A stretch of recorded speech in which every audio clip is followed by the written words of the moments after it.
کتاب الغدیر کے مصنف علامہ امینی فرماتے ہیں، شب جمعہ تھی، میں نجف میں حضرت امیر المومنین علی ابن ابی طالب علیہ الصلاۃ والسلام کی زیارت کے لیے آپ کے حرم میں حاضر ہوا اور وہاں دعا و عبادت اور راز و نیاز میں مصروف ہو گیا۔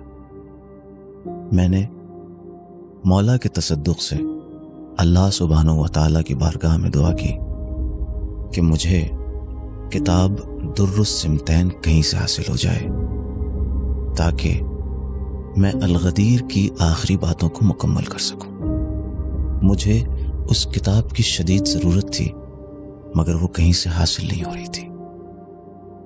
ابھی میں دعا میں مصروف تھا کہ میں نے دیکھا ایک عام شخص حرم میں داخل ہوا۔ اس نے مولا کی زیارت کی اور مولا سے دعا کی، مولا میری گائے بیمار ہے، اللہ سے دعا کیجیے کہ اسے شفا حاصل ہو جائے۔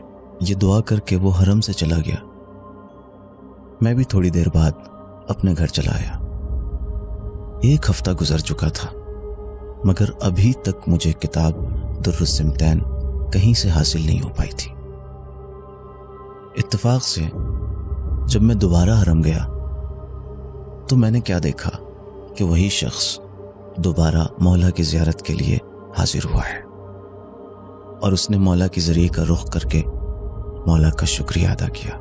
مولا آپ کا شکریہ، میری گائے شفا یاب ہو گئی ہے۔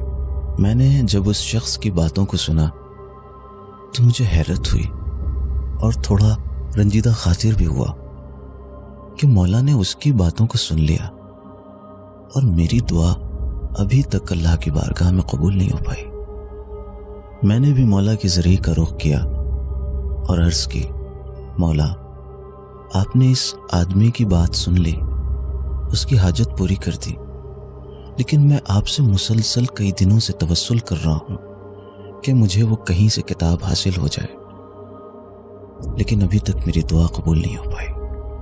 میں وہ کتاب اپنے لیے مانگ رہا ہوں یا آپ کے لیے مانگ رہا ہوں، مجھے الغدیر کی آخری باتوں کو مکمل کرنا ہے۔ یہی سوچتا ہوا میں حرم سے باہر نکلا، گھر آ گیا۔ میں نے غم کے مارے کچھ کھانا نہیں کھایا اور میں بھوکا ہی سو گیا۔ عالم خواب میں نے دیکھا کہ مولا فرما رہے ہیں، وہ شخص ضعیف الایمان تھا، زیادہ صبر نہیں کر سکتا تھا، لیکن تم صبر کرو۔ میری آنکھ کھل گئی، میں اٹھ گیا۔ اتنے میں دروازے پر دق الباب ہوا۔ میں نے دروازہ کھولا تو کیا دیکھا، میرا پڑوسی ہے جو مستری تھا۔ اس نے مجھ سے کہا کہ میں نے ایک گھر خریدا ہے جو ہمارے اس گھر سے بڑا ہے۔ گھر کا اکثر سامان میں منتقل کر چکا ہوں۔ گھر کے گوشے میں یہ کتاب مجھے دکھائی دی تو میری زوجہ نے مجھ سے کہا کہ یہ کتاب ہمارے کام کی نہیں، اسے شیخ عبد الحسین امینی کے حوالے کر دو، لہٰذا میں یہ کتاب آپ کے سپرد کرنے آیا ہوں۔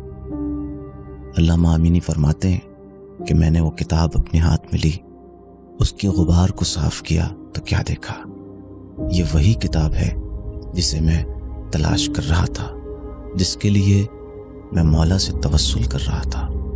جب وہ کتاب در السمتین میرے ہاتھوں میں آئی تو میں نے فوراً اللہ کی بارگاہ میں سجدہ شکر ادا کیا۔ وہ شخص ضعیف الایمان تھا، زیادہ صبر نہیں کر سکتا تھا،